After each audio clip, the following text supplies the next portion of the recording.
Hey everyone, welcome back to 22 Panels. This is the podcast that aims to examine, explore, and elevate the medium of comics. I am Tyler, and across the interwebs from me is Tad. Hey Tad, how's it going? It's been a fucking week. It has been a week. Before we get into the fucking week, let me talk a little bit about comic books. Specifically, If you must. if I must, I know. Specifically, I found a piece of news that I thought was really interesting. Abrams Fanfare announces YA books. It's a new imprint dedicated entirely to comics for young readers, which I thought falls great in line with our initiative to get more comics into schools. You know? No, I was happy about this news. Yeah. There was actually there was there was definitely good comic news this week, and I promise that I will actually cull some of it, and we'll talk about it next week. Because I don't want to be all gloom and doom, but uh, Wednesday we had like the most American headline ever. And by Thursday afternoon, we'd forgotten it. Okay. I must have forgotten it because I'm Super not sure what you're Super Bowl parade ended by shooting. correct. Yep. Yes. But, then we had former president found liable for $355 million, loses right to do business in New York. We have star witness for Republicans in impeachment hearings not only is being indicted for falsifying all of the information that he used for those impeachment hearings, but the Republicans that have been leaking it knew that before they started. Right. Right. And he's not being indicted by the Biden Justice Department. He's being indicted by the same special prosecutor that charged Hunter Biden. Mm-hmm.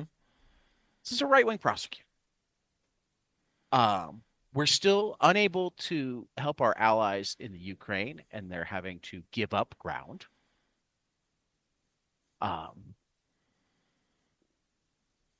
Yeah.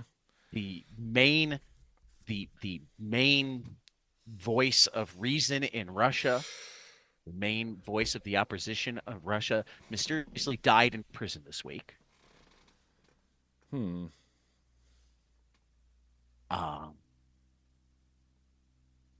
Let's see what else. This is a crazy week. I mean, but for me, personally, it's like there's all this shit going on, which is how we have a fucking mass shooting at the Super Bowl parade, and nobody's even talking about the guns this week. We just skipped that part. Yeah. Just skip that part. People are relieved because they announced it wasn't a terrorist without thinking that, okay, what they mean is it's not a brown terrorist. Correct. What do you call somebody who goes to a parade with a gun? They haven't told us what kind of gun. They keep saying, oh, it was an altercation. What was the altercation about? Was it actually like a personal altercation? Or given that there's a whole portion of the country that thinks the fucking Super Bowl was rigged so that Taylor Swift could Do whatever. I don't know what they think she's make doing. Joe Biden president again, as if he needs Taylor Swift to be a better candidate than Donald fucking Trump. Yeah. Let's unpack. And as if the team that's been to the Super Bowl in 3 of the last 4 years needs something to be rigged to go back. Right. I agree. So until I know that the altercation isn't about that, it's still a big deal. For that matter, until I know that it was like concealed pistols pulled out, which feels unlikely given that 22 people were wounded. Yeah, it's definitely an automatic weapon. I'm sorry, if you show up at a parade with a long gun, you are a terrorist. I agree. 100%. There is no purpose except to make people scared. That's the definition of a terrorist. My head's exploding this week. So Speaking of next week, I'll have more comics news.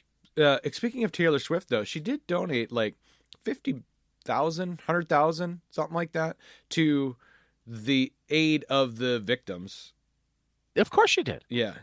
Taylor Swift does like amazing things. Yeah, I agree. It bothers the hell out of me that, it's not even like, I mean,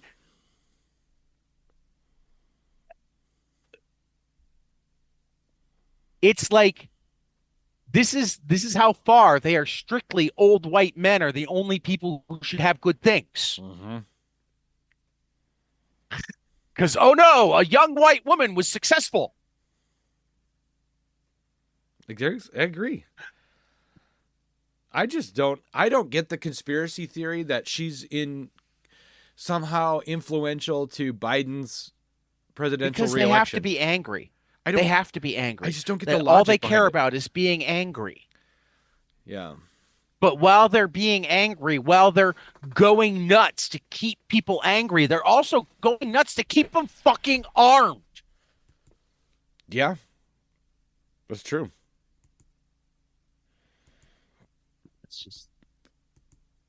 It's sad. Yeah. Yeah. So anyway. Yeah. Let's highlight some new to order comic series. Yeah.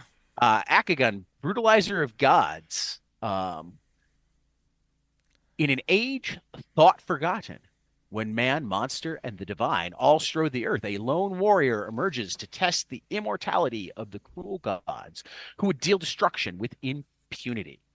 He's a one-man reckoning that stands in defiance of his divine masters with a sword in hand and a thirst for god blood. His name, Akagun the Brutalizer. In the tradition of Robert E. Howard's Conan the Barbarian, Stan Lee, and Jack Kirby's Thor, and the best-selling God of War franchise, superstars in the making, Muroa Iodeli and Datan Akagande, the creative duo behind I Am Iron Man and Moon Knight Black, White, and Blood, usher in a new epoch of African dark fantasy on the ancient continent of Alkebulan, with a mythic cycle of cosmic destiny and unrelenting warfare, colliding man against God and blade against blade. It looks really good. It does. At first, I was a little bit like, what is Akagun? But yeah, it sounds really cool. It looks pretty awesome. Mm-hmm. Blow Away from Zach Thompson, Nicole Izzo.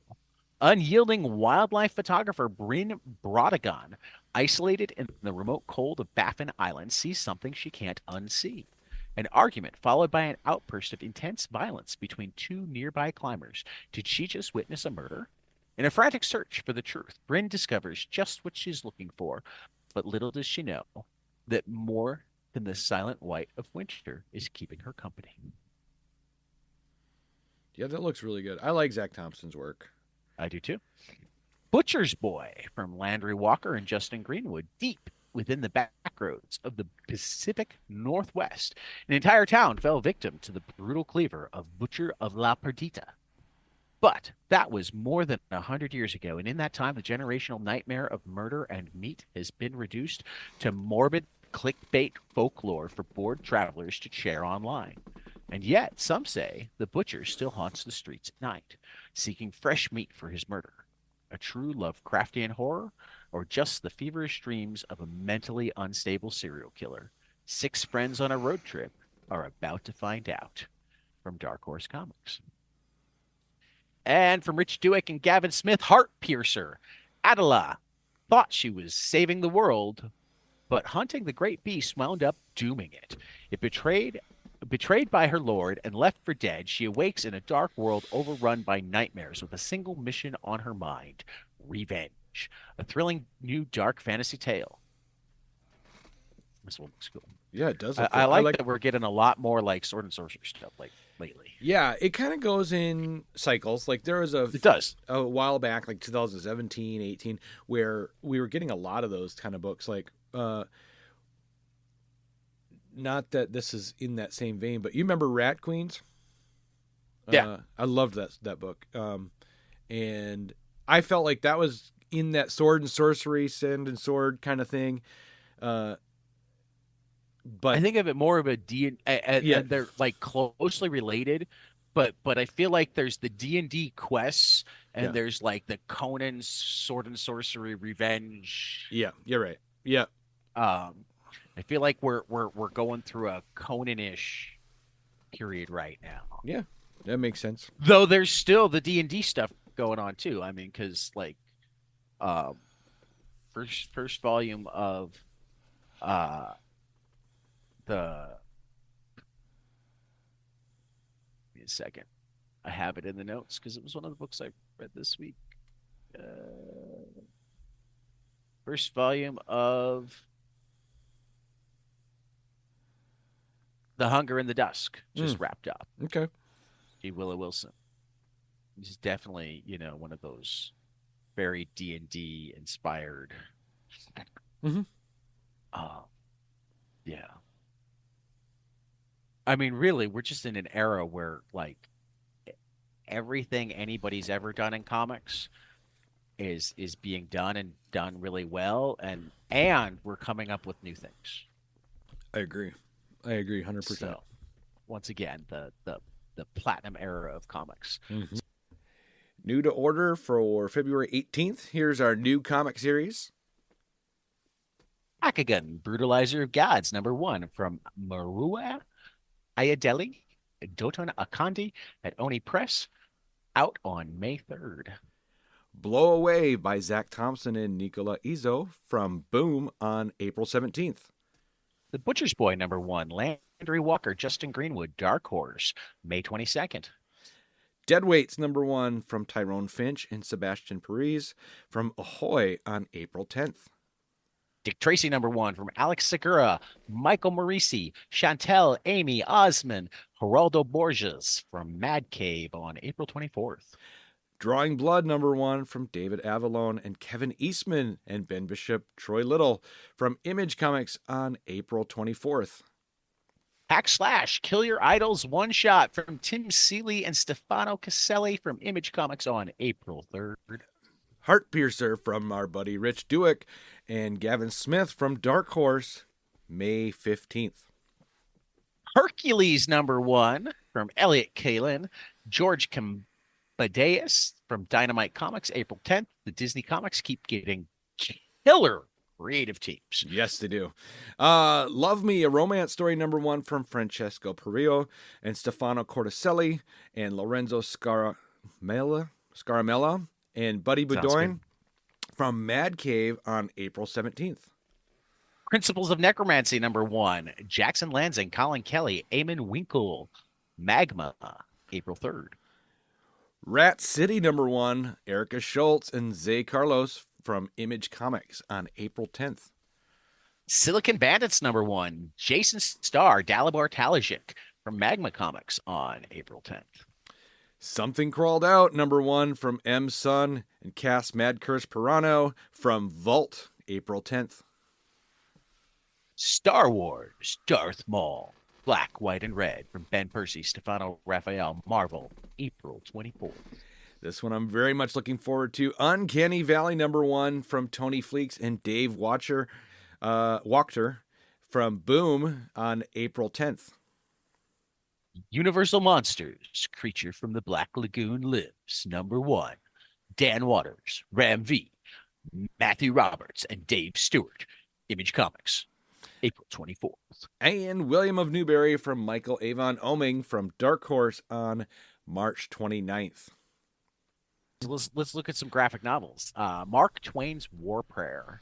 Mark Twain's lambasting of phony warmongering patriotism, reinterpreted by one of our finest contemporary illustrators. Written in 1910, in his 70th year, Mark Twain, having lived through 14 wars waged by his own country on others, declined to publish this poetic, despairing reproof against patriotism. His regular illustrator, Daniel Beard, even urged Twain to issue the piece, to which the author replied, "No, I have told the whole truth in that, and only dead men can tell the truth in this world. it can be published after I am dead. It took 13 years after his passing for that prophecy to be fulfilled, and now 102 years later, the legendary illustrator and graphic designer Seymour Chwast, himself 92 years young, Wow. has fulfilled Beard's dream of enriching the fable with illustration. Chwast brings every aspect of his skills to this interpretation. Drawing, design, typography, type design, pastel painting, and computer color all sit alongside each other, with Twain's text in pages that expand and pace the original. With another century and a quarter of warfare passed since its writing, Chwast's artwork echoes advances in technology, but Twain's message about the pointlessness of patriotism as a marketing hook for death is only more pointed today. Seymour Chwast is one of the most highly regarded graphic designers in American history. He's executed hundreds of advertising campaigns, designed multiple popular typefaces, illustrated or been the subject of dozens of books, and created several children's books of his own. Referred to as the left-handed designer, he has worked social commentary into his design for decades, including through his biannual journal, The Nose. Chwast founded the design group Pushpin Studios with Milton Glaser, Edward Sorrell, and Reynold Ruffins in 1954, and continues to head and work via the company at age 92. Jeez, he's getting up there. Out on May 22nd. Wow. And yeah, it's kind of scary sometimes how much of Mark Twain's social commentary is still ridiculously true today. Correct. Yeah. Self-esteem in the end of the world from Luke Healy. Life is not a race. There are no winners and losers. Immeasurable people are doing better than you, immeasurably worse. You are statistically average. For over 10 years, fictional Luke Healy has invested all his self-esteem into his career. But 2 years post-publication of his latest book and suffering the blow of his twin brother not finding him fit to act as best man, both Luke's career and self-esteem seem to have disintegrated. Set against the backdrop of a dangerously changing global climate with melting ice caps and flooding cities, self-esteem at the end of the world spans 2 decades of tragic comic self-discovery.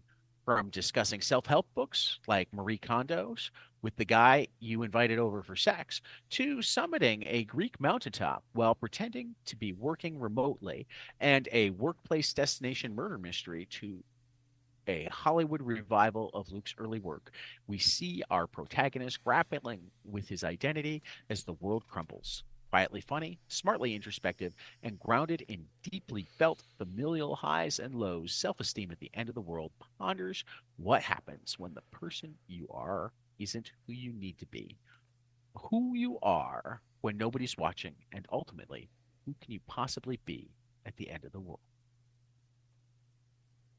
That sounds really good. That looks cool. Yeah. Drawn and Quarterly. Drawn and Quarterly puts out great stuff. No kidding. This next one I'm really looking forward to. You and a Bike in the Road. Okay, not Eleanor Davis. I love Eleanor Davis. Two-wheel journey across the landscape of America and through the heart and mind of an artist. Eleanor Davis's bike tour from Tucson, Arizona to Athens, Georgia is a quest of epic proportions, not just geographically, which it surely is, but inwardly as well. While facing off formidable headwinds, drivers with reckless abandon, and screaming knee pain, the author confronts an even greater challenge, her own mind. Life on two wheels teaches her many lessons, and she narrates them with keen observation and self-deprecating candor through a series of funny, touching vignettes. Companionship from fellow travelers and the generosity of colorful strangers propel Davis along the open road, a tale of serendipitous encounters, surprising friendship, perseverance, and tenderness. Eleanor Davis's You and a Bike and a Road reveals the power and truth of the most efficient mode of human transportation, a bicycle. Yeah, this sounds really good. Yeah, I like Eleanor Davis. Do you? I'm not familiar with her. I'm trying to remember what her last book was. I think it was The Hard Place. Okay.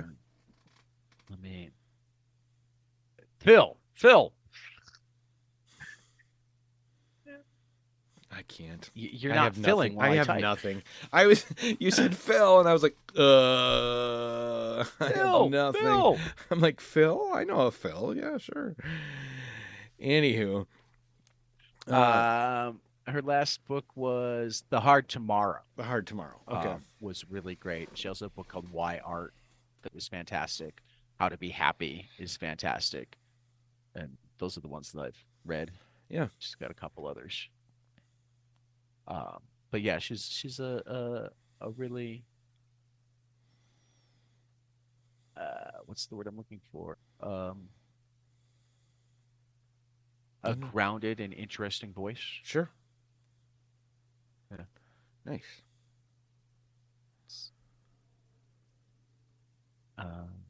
Local Man from Tim Seeley and Tony Fleeks. We're both loving this book. Farmington's very own local man is called in to investigate a mysterious drowning on dry land. Problem is, Jack isn't legally allowed to be a superhero. Oh, also he's sleeping with the police chief's wife, and there's a conspiracy theory gaining traction that Jack murdered America's most beloved champion. Now local man already is over his head, is drawn into another twisted case with dark ties to his superhero path. Collecting Local Man 6 to 9 and Local Man Gold one shot.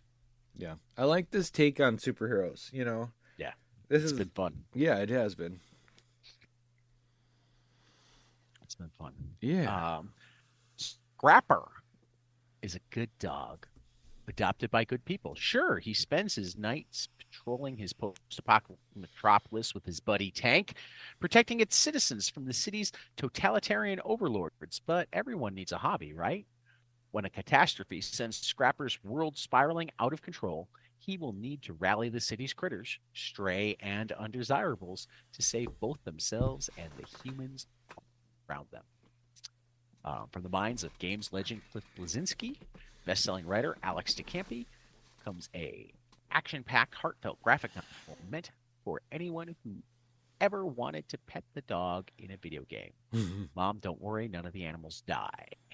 And it's with art from Ryan Kelly, color from Jordan Belair, and Sandy Jarrell on letters. Looking forward to it. I really liked reading it when it came out. I want to read it again. Oh, it's so good. Yeah. So good. Awesome. Subgenre. Here we are. From Matt Kent and Wilfredo Torres. Looking forward to this book. From the New York Times bestselling creators of Bang, which it's loosely tied to. So, it's worth going and reading Bang for subgenre. Comes the mind-bending, multi-dimensional murder mystery presented in a pulp magazine-sized format. A man is living two lives. He's a private detective in a dystopian cyberpunk future trying to solve a triple murder, but when he falls asleep, he wakes up as a wandering adventurer in a barbaric fantasy world where magic exists. Is he two separate people, or is he a third person that has undergone a psychotic split? He jumps back and forth from sword-wielding barbarian to jaded private eye trying to solve the brutal crime. But the bigger question is, can he merge these realities without losing himself? Looking forward to it. Such an imagination. Exactly. And I'm going to talk about Matt Kent in just a little bit. Yeah, we will. Graphic novels new to order. Advocate from Eddie On at 10 Speed Press, April 17th. The Anxiety Club, How to Survive Modern Life from Catherine Meyer and Dr. Frederick Fangett and Polly Aubrey from Self-Made Hero, April 24th. Choose Your Own Adventure, Forecast from Stonehenge, from Stephanie Phillips and Danny Bellino, April 24th. The Fire of Theseus from Jerry Frizen and Francesco Trifogli from Humanoids on March 13th. Harrowing from Kristen Kiesling and Rye Hickman from Amulet, April 17th. What the heck? Wow. That's funny. I think my enter key, did you pause? Homebody, Theo Parrish from Harper Alley, on April 24th. Good old Harper Valley. Yeah. My PTA. That's what went into your head there. Here I am me, an illustrated guide to mental health from Carabine Workman Publishing, April 3rd. Looking forward to this one. Jimi Hendrix, Purple Haze from Mellow Brown and DJ Ben Hameen and Tom Mandrake from Titan on July 31st. Just Another Story, a graphic migration account from Ernesto Sade. Graphic Universe, April 3rd. The Library Mule of Cordoba from Wilfred Lupano and Leonard Chimino from Ablaze on May 29th. Lies My Teacher Told Me from Nate Powell and James W. Lowen. New Press, April 17th. Mark Twain's War Prayer from Seymour Chwast from Fantagraphics on May 22nd. My Favorite Thing is Monsters, Part 2 from Emil Ferris, April 29th. Phenomena, Volume 2, Matilda's Quest from Brian Michael Bendis, Andre Lima Arreo, Abrams Comic Arts on April 24th. Self-Esteem and the End of the World from Luke Healy, drawn and early, May 14th. My mother's birthday. Nice. Also George Lucas. Nice. Sons of El Topo from Alejandro Jodorowsky and Ladrone from Boom on June 26th. Subgenre, Matt Kint, Wilfredo Torres from Dark Horse on June 19th. Trick Pony from Greg Lecard and Anna David and Lucas Gattoni from Dark Horse on June 5th. A Witch's Guide to Burning from Aminder Dhaliwal, drawn and quarterly, May 28th. You and a Bike and a Road, Eleanor Davis from Fantagraphics on April 24th. Now for collections. The Black Phoenix Omnibus from Rich Tomaso, Floating World, April 24th. Canary from Scott Snyder and Dan Panosian from Dark Horse on June 26th. The Cull from Kelly Thompson and Mattia De Ulis from Image Comics on April 24th. Yep. Dwellings from Jay Stevens from Oni Press on April 10th. The Enfield Gang Massacre from Chris Condon and Jacob Phillips, Image Comics, April 10th.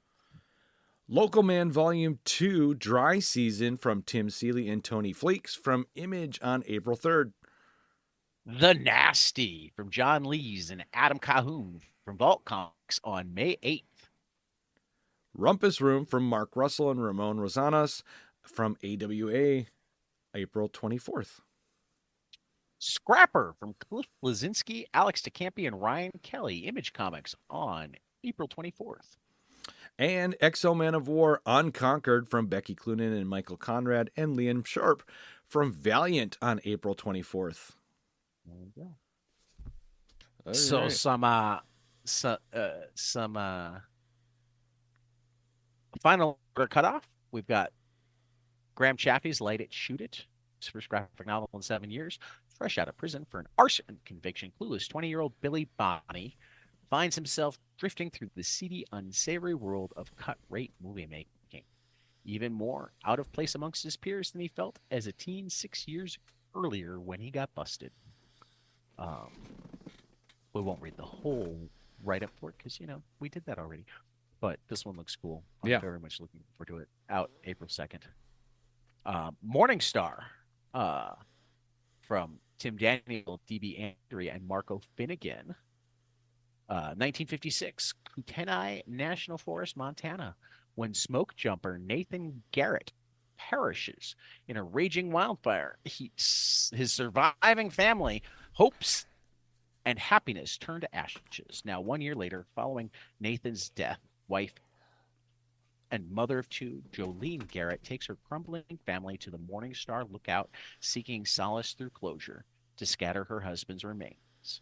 But something far beyond the reach of their wildest imaginings waits the Garrett family in the Montana wilderness, something more powerful than their anguish and torment, something that transcends space and time. No telephones, no electricity, no transportation, no escape. From Mad Cave Studios. That sounds awesome. I thought you'd like that. Yeah, I would definitely read Morningstar. It's coming March 27th. Nice. And then a couple of distillery books on final order cutoff. James Tynion and Christian Ward's Spectrograph, ghost story steeped in the decay of a century of capitalism. And Scott Snyder and Francesco Francavilla's White Boat. White boats are the mega yacht jets that super rich use to traverse the globe-floating islands where your every desire can be filled. And getting invited on board one should be a dream come true. That is, until the crew traps and transports you to a remote island where secret cults have existed for millennia, working on something called the Human Project.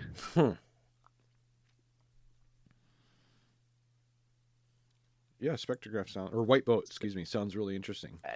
Everything Distillery sounds great. Yeah. So yeah, Spectrograph April 10th, White Boat March 27th, both on final order cutoff now.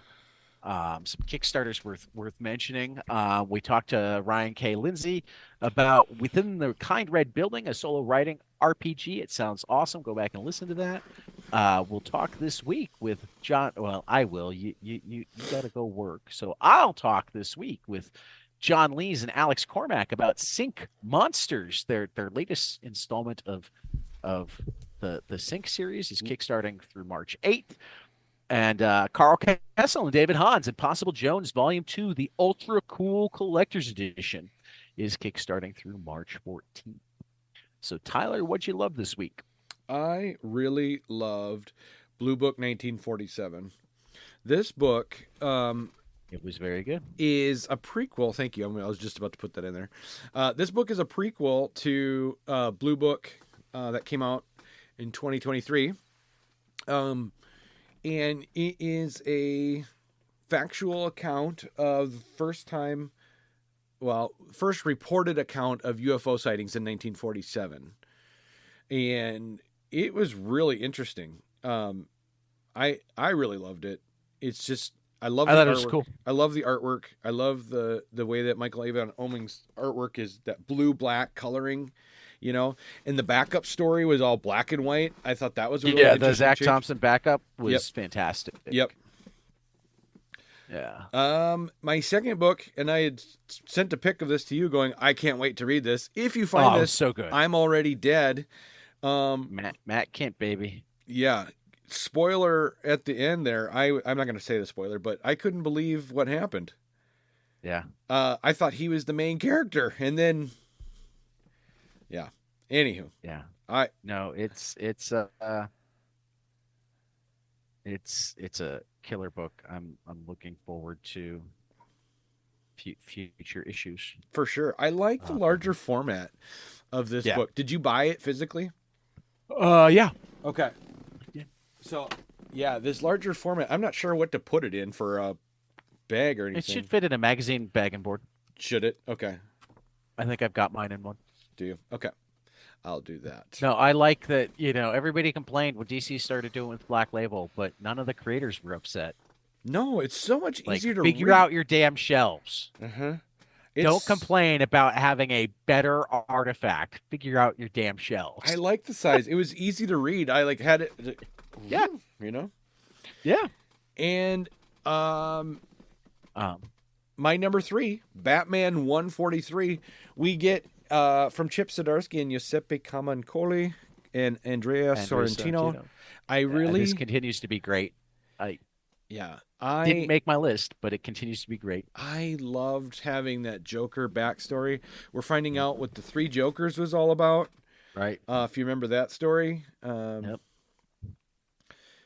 It's just really cool. There's a cool Catwoman scene where she's not affected by the Joker virus. Right. And she thinks Batman is, and she's attacking him. And it's just awesome. Yeah, no, it was amazing. And, I'm kind of hoping that I wind up squeezing it into my top 3 next week. Yeah. So that I get at least one of them into my top 3. Though next week's got some stiff competition too. I know. I have a feeling that I'm going to be a regular Batman reader once this Joker year 1 is over. I've been reading all of Zdarsky's run. Have you? How long has Sorrentino been on it? I think just for this arc. Okay. Because I was like, have I missed? Because I love his artwork. Yeah. No, I think just for this arc, because he does most of his work with Jeff Lemire right now. Uh-huh. Most of his work with Jeff Lemire. It's got a very Jeff Lemire flavor to, I mean, not the writing, but you think you're reading a Lemire book because of Sorrentino's artwork in it. Right. Especially with the way he made the Joker look in that Christ-like pose. I don't know if that was him or Kamancholi, Yeah. but it was cool. Yeah. Pretty certain that was him. Okay. Yeah, no, I actually have two long ass graphic novels at the top of my list. Yeah. Which thankfully one of them I got ahead of time. Otherwise, there's no way I would have read both of them this week. And to be honest, I didn't finish Times Squared. Okay. But I probably will today. Well, it is the omnibus, so it is probably pretty beefy. It's a couple hundred pages. Okay. But you also had to read a couple hundred pages of Black Hammer for today, too. I had to read a couple hundred pages of Black Hammer today. I read like 400 pages of Mary Tyler Moorhawk. And go back and listen to the interview with Dave Baker. Is it up yet? Nope. Today Dave Baker. It'll be up today. Yep. Yeah, listen to the interview with Dave Baker because, I mean, we had fun with this book. If you want no spoilers, go read the book and then listen to the interview with Dave Baker because this is a trippy book in such a way that is pretty much impossible to talk about it without some level of spoilers. On a very, very basic level, it's set like 300 years from now. He couldn't remember the date, and I couldn't remember the one place it came up. So anywhere between like 100 and 300 years from now, sure. After the point where they call it the Blue Purge, where everybody was supposed to get rid of all of their possessions except like absolute necessities. So everybody's allowed to have a refrigerator, a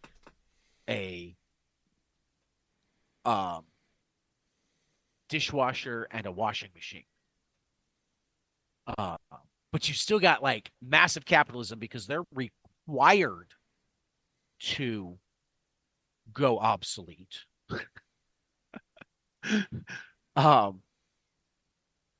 Storytelling's all but gone away. You know, this is actually stuff you pick up as you go along because there are comic book pages that are the story of Mary Tyler Moorhawk, and then there are like magazine style pages of a zine called The Physicalist, you know, because there's an underground scene of people who still have physical items, and they've got their underground zine about doing a history of the Mary Tyler Moorhawk TV show. Mm-hmm. And, you know, it's Dave Baker who's writing those articles for The Physicalist, and he discovers that it's a Dave Baker that wrote those items or wrote Mary Tyler Moorhawk, the TV show, and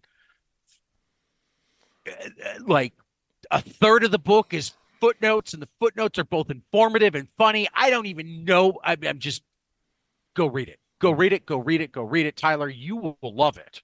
Okay. This is so up your alley. I like the idea of putting himself in the story. That's cool. Well, but it's not clear whether either of them are that Dave Baker. Right. No, I like it. And I had a great conversation with Dave, so definitely listen to that too. And I have a feeling that we'll talk with him again. Sweet. Yeah, that will be going up today, so Saturday. At the time of this recording, you guys will be listening to this on Sunday, so it'll be up already by the time people listen to this. Equally fantastic, even though I'm not done with it. Times Squared Omnibus from Howard Chaykin. Some of it had been previously published, but and I haven't gotten to the new part. He's finally wrapping up a series that had been unfinished for decades. I'm loving every second of it. I love Howard Chaykin. Mm-hmm. And this might be his masterpiece. Which is how it gets the 2 slot, even though I'm not done with it. And then The Oddly Pedestrian Life of Christopher Chaos, number 7. It's such a good book. Eke in front of everything else to get my 3 spot. They're starting a new arc with the new artist, Sue Liu. They're kind of doing a retelling of Frankenstein. And it's just it's brilliantly paced, it's brilliantly drawn. I'm totally digging it. Yeah, I really like Christopher Chaos as well. It's been a really fun book. At first, I liked it when it first came out, but I didn't know where it was going. Right. It was a weird kid, but Yeah, it's really good so far. James Tynion is just killing it. Yeah. Well, I think he came up with the idea, and it's Tate Bromhall Oh, he's doing doing okay, most of the writing. doing the hardcore. Kind of like for Barbalian, Mm-hmm. where Jeff Lemire like gave the characters and rough, and it was Tate Bromhall that ran from there. Hmm. Um, so yeah, Cool. Speaking of Black Hammer, do you want to? Should we jump into our great responsibility, sure, Ted? sure. All This might actually be my favorite of the World of Black Hammer stuff. Mm-hmm. It was really good. Uh, Mine might be Barbalian, but this Skulldigger. oh, I love Barbalian, but I particularly love kind of the ways some of the twists in this Mm-hmm. are fantastic. The way some of some of the ways in which they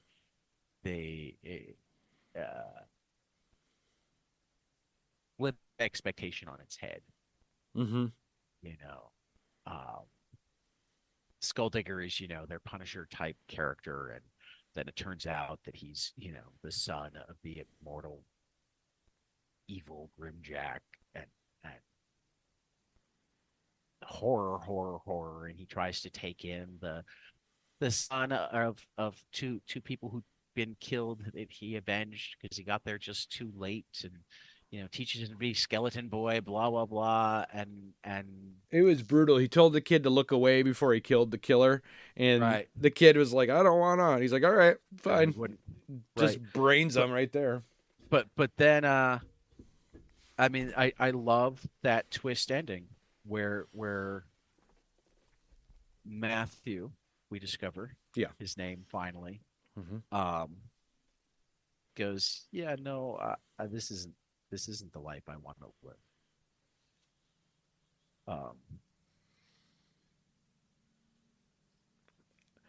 I you like know these stories because for these ones take place after the hero, the more main cast heroes have disappeared to their right. quote unquote farm. They've have disappeared, but Spiral City continues to live on after they've disappeared, and characters like Skulldigger have popped up, and the town doesn't know what to do with the city doesn't know what to do with them because they're Right. more hardcore than previous heroes like Abraham Slam, right? The Right. Skulldigger is brutal. Yeah. He's got a Well, I mean, it's a Punisher. yeah. I mean, it's definitely a Punisher, but uh, kind of exploring more than most people have. Mm-hmm. How broken a Punisher has to be. Right. Garth Ennis has explored that. Becky Cloonan explored that. Matt Rosenberg explored that. I'm certain there's one or two other, but for so long, the Punisher was just this like crazy killing machine without anybody asking the question, well, but is that a good thing? Right. I mean, sure, he's killing the quote unquote right people, but is that a and what does that say about him? And where will the lines wind up being? And who decides that, those lines, right? The Punisher? well, but it also does. I mean, it's commentary on the whole Robin conundrum, Mm-hmm. which Batman had already done because obviously, Dick Grayson and Tim Drake were more able to handle being Robin than say Jason Todd. Yeah. But at its heart, you've got, Bruce Wayne, like, if not flat out kidnapping, taking young boys and turning them into Killing machine. Well, they don't kill, but they're not supposed to. yeah. But when you're talking about a young boy, I mean, obviously Jason Todd had trouble with that lesson. Yeah. Damien has trouble with that lesson. Damien has a lot of trouble with that lesson. Damien's a different case because he was first trained as an assassin, but and he's Bruce's actual son. I mean, whereas the other right, characters, but we also, I mean, again, there's been some examination of it, but there's not a lot of examination in superhero comics of like the morality of the teenage sidekick. Right. You know, so that's what I appreciate the most about Skulldigger and Skeleton Boys, and for that matter, Unbelievable Unteens. Yep. Because again, I mean, it's the X-Men thing. Only, oh God, they made teenage mistakes because they're teenagers, because they're kids. Yeah. And those mistakes had like massive consequences because when you're superpowered people doing superpowered stuff, there are sometimes huge consequences. But I mean, again, especially the when X-Men very rarely deal with, oh my God, I just fucked up on a level that's like unbelievable. They explore that a little bit from the perspective of like when Magneto took over for Charles, running the school. That's when the New Mutants series, that was what the New Mutants was all about. Right. And they explored that a little bit, that Magneto was screwing up magnificently. I mean, that he just could not manage these kids and they were getting into trouble all over the place. But then Charles came back and it was all good. Exactly. There was no PTSD. There was no depression. There was no You're right. Anxiety. They could have incorporated that. That would have been really cool to see Magneto. I mean, it's so much harder to do in a series that's not supposed to go away. Yeah. In a series where they don't really age. I mean, this is another one of those places where Tom King's Heroes in Crisis is such a lightning rod of a book. It deals with mental health on such a specific level, and we're not always comfortable looking at our superheroes that way. We want them to be superhuman in their ability to process things as well. Yeah. Well, that's what I like about in the Skulldigger side of things and Skeleton Boy. We get to see the backstory of the Crimson Fist, who is running for, who's now retired. Well, and through that, the backstory of Skulldigger. Yes. Yep. Because he'd essentially lived through the same thing. The Crimson Fist saved him from Grimjack. Yep. But didn't find him a good family and a safe home and whatnot, turned him into his boy sidekick. Which you can just see the pattern, resetting. Right. And then, kicked him to the curb when he became too violent. Yeah. Could we say Batman, anybody? I know. I was just going to say, can we say Batman? Oh, man. So yeah, it was this, but again, as is so true of everything in Black Hammer, even when it's questioning the inner workings, the structures of superhero comics, you can tell he loves them. Oh yeah. This is a definite. He wants to make a great superhero comic. It's not, let me tell you how terrible superhero comics are. It's let's make a great superhero comic that actually also has this. Yeah. That's what I really appreciate about Astro City, because that takes it even further, I think, than Black Hammer does. Well, because it takes it out into the city more. I mean, Black Hammer deals mostly with the heroes themselves. Astro City sometimes deals with the normies. Mm-hmm. Yeah, and their perspective on heroes in town. So yeah, this might be our last, because we don't have any. It's the last library edition available. Correct. So that was actually the question I was going to ask you, because we could go read Black Hammer Reborn. Yeah, which that was my first thought, was yes. And then we could read what is it, Colonel Weird Little give me a second. Anyway, while Tad's doing that, I mean, Did you pull up the list of? Yeah. So I mean, for that matter, we could do the Black Hammer Justice League cover Ooh, that would be kind of fun. I didn't really like it when it crossover. came out, but I didn't love it either. I it's thought it worth was a a good way to reread. get. Well, and I thought, I mean, because my biggest issue with it was in a lot of ways, it's just let's do the first volume of Black Hammer, but let's swap out the Black Hammer people with the Justice League. Right. I agree. But then I thought, oh, but that's not actually a terrible way to get people who haven't read Black Hammer yet, but will pick it up because it's Justice League to maybe come to the universe. Mm-hmm. Um, I think we should read it, whether we read it no, next or not. I definitely think we should read it at some point. The biggest question is, do we do it next? And I tend to think, let's see. I mean, we could do Reborn, we could do Visions. Yep.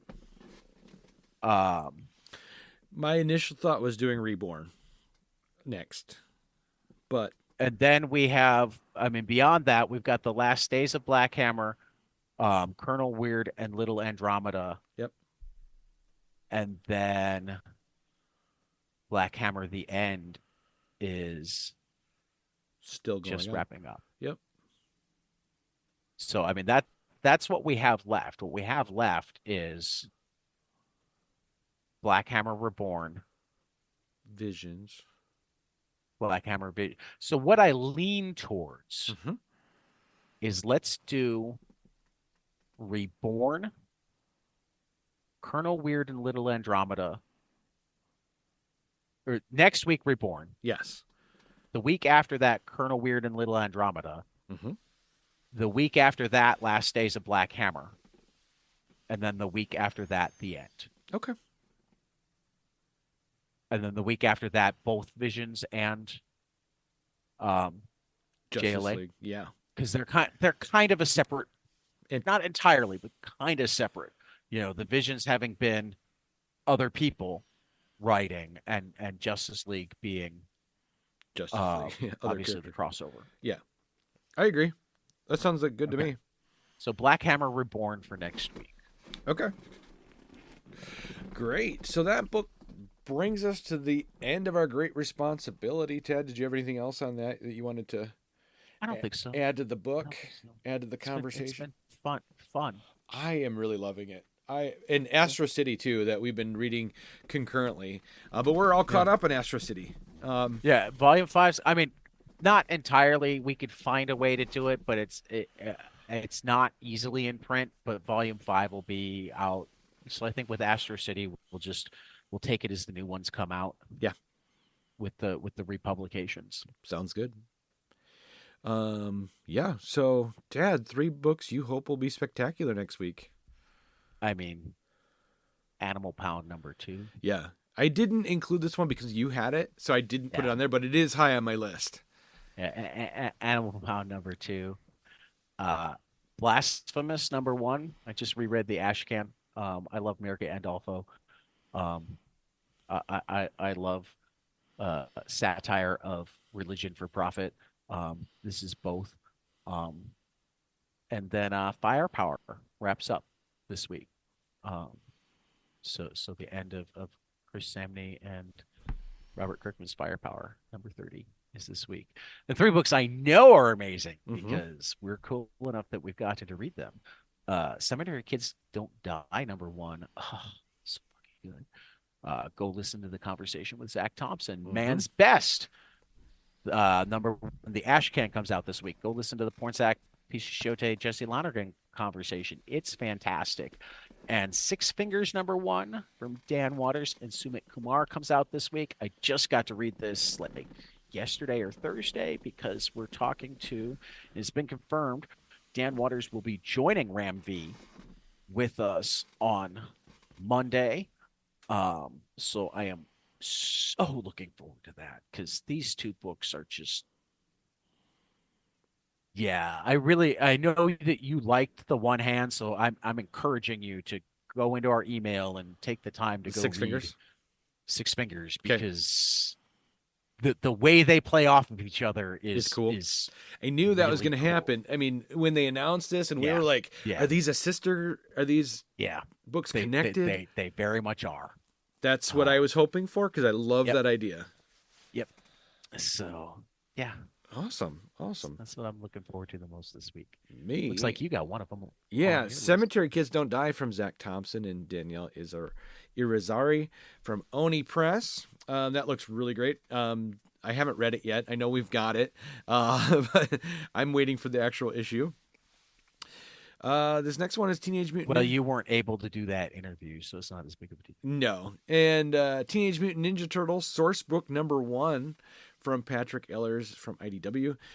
This, I believe, they are retelling some classic stories. Yeah, it looks really interesting. It's like $8, so it's probably going to be a little beefier than your normal Turtles book. Yeah. And then I'm really looking forward to Holy Roller #4 from Rick Remender, Joe Troman, and Andy Sandberg, Definitely. Roland Definitely. Boshi, Morin Dionisio. They've got a whole cast of characters there Yeah. writing this book and drawing it. I mean, there's some good stuff. We got the penultimate issue of Tenement coming out this week. The last Joker Year 1 and Batman coming out this week. Daredevil #6. Saladin Ahmed's been doing great work there. Space Usagi, Project Cryptid, Hellblazer Dead in America, Wonder Woman #6. Sean Gordon Murphy's second Zorro issue comes out this week. I mean, it's a good week. It's going to be big. So, all right, guys. That wraps us up, Tyler. It does. All right, guys. Thanks for listening, and we'll catch you guys after the next page. See ya. Hey, guys. This is Tyler from 22 Panels. I'm here to tell you all about our Patreon. If you enjoy this show, please consider donating to our Patreon to keep this show going.